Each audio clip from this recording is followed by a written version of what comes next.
Diálogo con Ernesto López. ¿Cuál es la lectura, así en términos generales? Les voy a dar la fase introductoria a cada uno para que luego entremos en detalles de lo que ha pasado esta semana qué pasó con el tema de las pensiones. Carlitos. Gracias, Ernesto. Buenos días.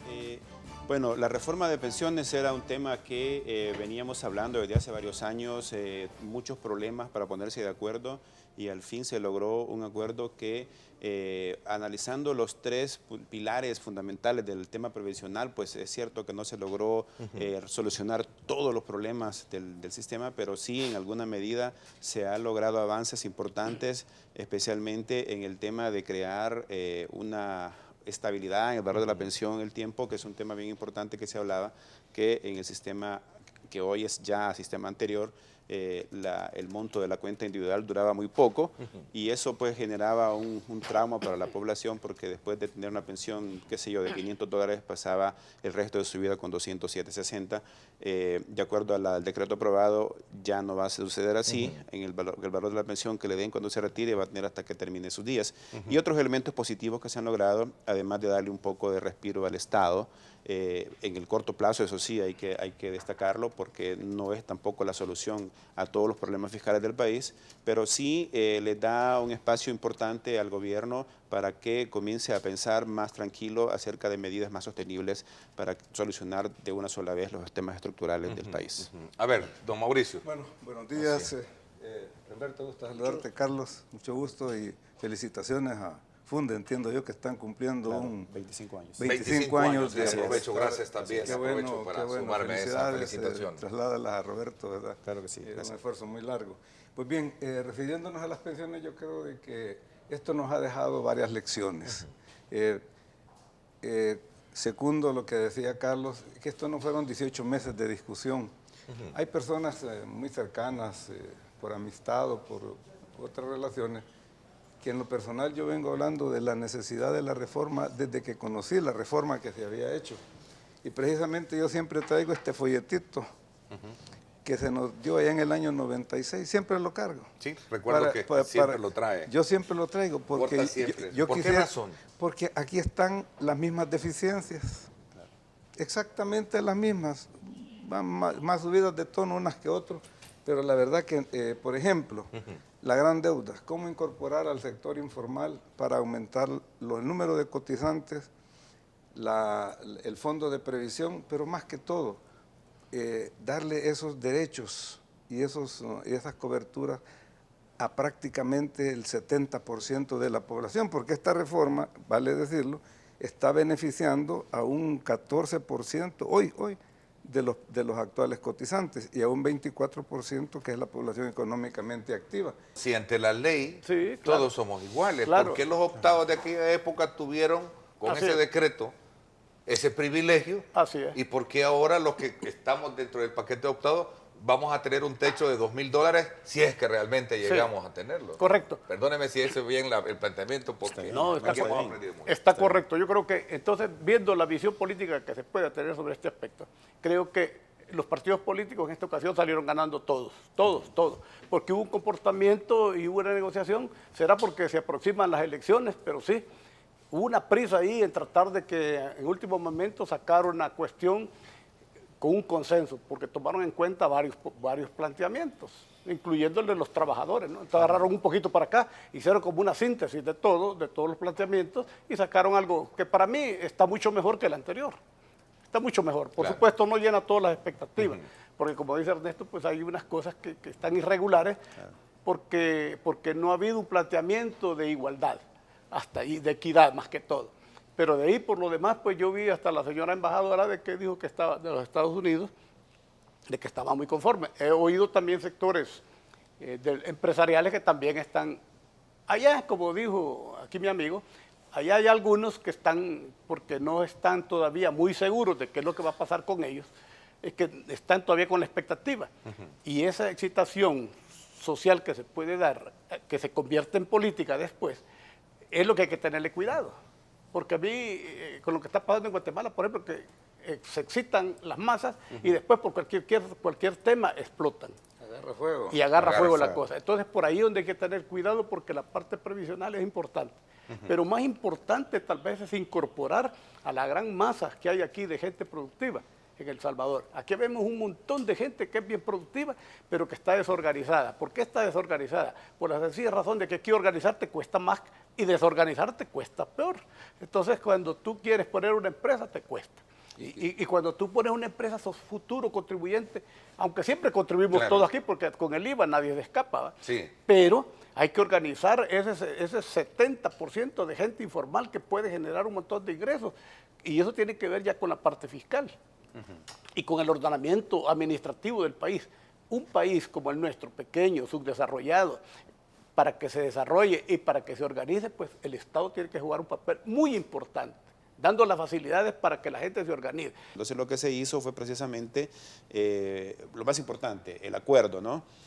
Tanto problema había para aprobar una reforma que habíamos entrampado todo, o sea, no había un proyecto de ley que tocara finanzas públicas que no se entrampara en la Asamblea. Y en estos momentos, el haber aprobado esta reforma, pues también abrió las puertas para que se aprobara el financiamiento, para que finalice el año el gobierno. Es importante porque dejando de lado las responsabilidades de quién es el culpable de que el gobierno esté en problemas de liquidez, que quién es el culpable de que el Estado no tenga disciplina fiscal, lo real es que hay muchas personas que están padeciendo, están teniendo problemas con la iliquidez del gobierno, los proveedores que no les han pagado sus facturas, las distribuidoras de energía, los subsidios, los distribuidores de gas, también el subsidio, y muchas otras compromisos que el Estado no ha cubierto y que con haber abierto las puertas del diálogo para pensar ya no en términos electorales, sino en términos de país, eso es un buen paso. Me había quedado con el planteamiento de una pregunta que obviamente soslaya las reacciones alrededor de la reforma. Monseñor Escobar Alas califica la reforma de pensiones como una vergüenza y pone como ejemplo que cotizantes darán más del salario y recibirán menos en cuentas individuales. Bueno, mire, en primer lugar... Tienen la palabra los tres. Gracias. En primer lugar, sí hubo una propuesta que tocaba lo ateniente al sector informal y era la propuesta de los sindicatos. Ellos sí tenían una figura y un tratamiento para ellos que no fue incorporada. Luego, sí decir que este sistema es un poco darwiniano, en el sentido de que al final, después de una gran masa, unos poquitos se van a jubilar. En primer lugar, tiene que tener empleo los 25 años. Ganar bien para tener una buena pensión. Que se lo capitalicen bien si es que hay figuras financieras para hacerlo. O sea, y lo último, que esté vivo. Entonces, ¿qué resulta? Que al final todas esas variables que intervienen para que usted tenga una pensión son sujetos de una serie de políticas que por el momento no existen. Ya lo mencionaba Carlos al principio, la parte fiscal, la parte financiera con las nuevas figuras de inversiones que puedan haber, con clasificación de riesgos, la política laboral. Bueno, hay una serie de componentes alrededor de la reforma que hacen de que esto sea como un club selectivo de personas. La verdad es que la reforma no podía ser perfecta. Y como dije en mi anterior intervención, pues hay algunos que han ganado y otros que han perdido. Como decía acá Mauricio, hay que separar, digamos, dos grupos de los cotizantes. Yo había hecho también algunos cálculos, todavía estamos comenzando a hacer unos análisis cuantitativos a ver qué va a pasar. Y quizás lo que más le interesa a los cotizantes, a los trabajadores, es cuánto va a ser mi pensión. Entonces, por ejemplo, yo tenía armar dos grupos, un grupo de personas que son las que ya están cotizando, que ya tienen años de estar trabajando y bueno, ahí estamos todos, sí. Especialmente los que fuimos obligados a pasar al SAP, porque teníamos menos de 36 años en el momento de la reforma, y que hemos pasado durante muchos años con bajas tasas de rentabilidad y por lo tanto nuestro ahorro acumulado es bajo. Entonces, la reforma llega y todo este grupo de trabajadores salimos afectados en alguna medida. Entonces, el otro grupo es los nuevos cotizantes. Los nuevos cotizantes, los jóvenes que están comenzando, que están entrando en este momento al mercado laboral, ellos sí ven beneficios en el futuro. Entonces, ¿por qué? Bueno, porque a partir de este momento hay un componente nuevo que es el componente de la pensión de longevidad, lo que le da la renta vitalicia a los pensionados. Y yo tenía unos gráficos acá, pero no sé si los pueden, Claro, empezar. Lo doy vuelta. Le vamos a darle vuelta para poderlo apreciar. Aquella cámara la vamos a tener. ¿Ok? Vamos a ver. ¿De acuerdo? A ver, explícanos. Bien, veamos. Ahí está. Este gráfico muestra la situación de un trabajador del primer grupo que ya está en el mercado y que ya tiene 10, 15 años de estar trabajando y tiene un ahorro individual que ha sido afectado por esas bajas tasas de rentabilidad. La línea azul muestra la pensión con el sistema actual, con el sistema SAP. Una persona que gane $1,000 tiene una pensión aproximadamente de $367. Cuando se le termine su ahorro individual, esa pensión baja al valor mínimo, ¿verdad? Baja la pensión mínima, que actualmente son $207.60. Y así hasta que termine sus días. Con el nuevo sistema, con la reforma que se aprobó la semana pasada, dado pues de que entra buena parte de su cotización va a pasar a la cuenta solidaria, el valor de la pensión le baja sustancialmente y queda en $223. Ahora, con el beneficio que el Estado le ha garantizado al trabajador de que alguna cantidad que haya aportado a la cuenta solidaria se lo va a regresar, dice la ley, en 240 cuotas, su valor de pensión queda en 223, pero después de los 20 años, aquí he hecho un ejercicio yo que esta persona vive 25 años más después de su retiro, y baja a la pensión mínima. Este es el trabajador actual. Ve afectado su futuro, ¿sí? Ahora, Entonces veamos. hay razón entonces, Carlos, para Sí. comprender de que la reforma no está bien para unos, pero está Exacto. mal para otros. Veamos el siguiente Ok. gráfico. Este otro muestra la situación de un trabajador que está comenzando en este momento, que está entrando al mercado laboral. La misma forma, los 425 es de acuerdo al sistema actual, baja a 207.60 hasta que termina su vida. En cambio, con la reforma que se acaba de aprobar, su valor de pensión queda más o menos en $363 durante 20 años. Al terminar los 20 años, que se le termina esa devolución que el Estado le da de la cuenta solidaria, baja a $276. ¿Dónde está? Y ahí hasta que termine sus días. Haciendo un análisis de valor actual, este joven ha ganado en el largo plazo.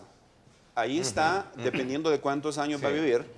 Entonces, haciendo la comparación con el otro grupo, el que está trabajando actualmente pierde y el que está entrando al sector laboral en este momento gana.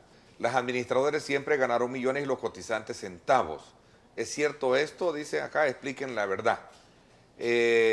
Dice a Tamayo Alvarado, dice, ya aburre el tema. Dice, bueno, ya le aburrió el tema, ya ratos nos ha de haber cambiado. Sí. Yago Rico dice, y que el trabajador de una maquila, a pesar de ganar un salario de hambre, ¿será una vez más afectado o no? El caso del trabajador de maquila. Trabajador, bueno, muchas cosas que están ahí, ¿verdad? Que son muchas dudas y eso es una cuestión importante que se ha dicho, la educación previsional ha faltado acá en el país. Es cierto, nos hemos centrado, los que estamos metidos en el tema, en los aspectos técnicos, los aspectos políticos, pero a la población pues no se le ha mostrado de manera amigable cómo funcionan las cosas y eso es muy importante. Quería referirme un poco, bueno, al tema de los salarios mínimos. Las personas de bajo ingreso tienen asegurada su pensión, que es su pensión mínima.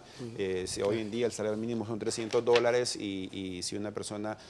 Bueno, tenemos que ver el tiempo cotizado. Si logra cotizar los 25 años, que es una restricción importante, de manera continua o discontinua, tiene su pensión asegurada, que es la pensión mínima, y con la reforma no cambia. Ahora, ojalá, pues, y viendo la sostenibilidad del sistema, ver si aumenta este valor de la pensión mínima para que se vaya adaptando al costo de la vida. Bueno, definitivamente que les van a aplicar lo que establece la ley, la devolución del saldo, ¿verdad? En un solo pago, porque si no cumplen con los requerimientos y ya cotizaron, la ley contempla la devolución, ¿verdad? Ok, dejé de cotizar, dice Omar Dino, hace mucho y solo coticé 2 años y me envían el estado de cuenta con 626 por mi estado de salud, ya no puedo cotizar. Bueno, esas variables, el artículo 126, si no me equivoco, y lo tuve que estudiar porque mi hijo cotizó cerca de 12 años acá y se fue a vivir a Estados Unidos y me pregunta, ¿y qué pasa con mi dinero? Entonces, ahora ya el fondo no va a ser castigado con una penalización, sino que se le va a devolver eso sí, cuando mi hijo cumpla 60 años, ¿verdad? Así que le falta largo rato para que lo devuelvan. Invertir en CIP y otros títulos del Estado no es rentable, hay que ampliar inversiones en el extranjero, dice. Pero Maite Peraza dice, muchos cotizantes no tienen idea de cómo funciona el sistema, solo quieren saber si tendrá o no pensión. Dos cosas, con eso de las inversiones, clasificación de riesgos, es importante que se tenga a la vista, a la mano, transparente, creíble y oportuna. Eso para no malgastar esos fondos, que es peligroso. Ok. Otro aspecto. Sí, se tiene que generar confianza, digamos, sobre los AFP y sobre el desarrollo, digamos, de sus ahorros. Digamos, qué rentabilidad tienen mis ahorros. Claro.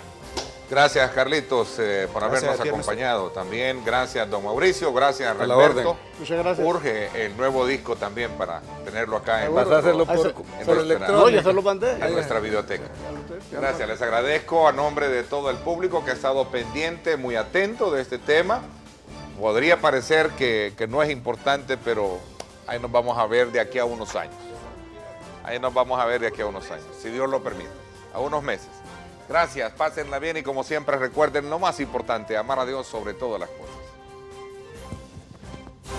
Lideramos el camino de la opinión pública y buscamos que la cultura del debate alcance consensos y soluciones a los problemas de nuestro país.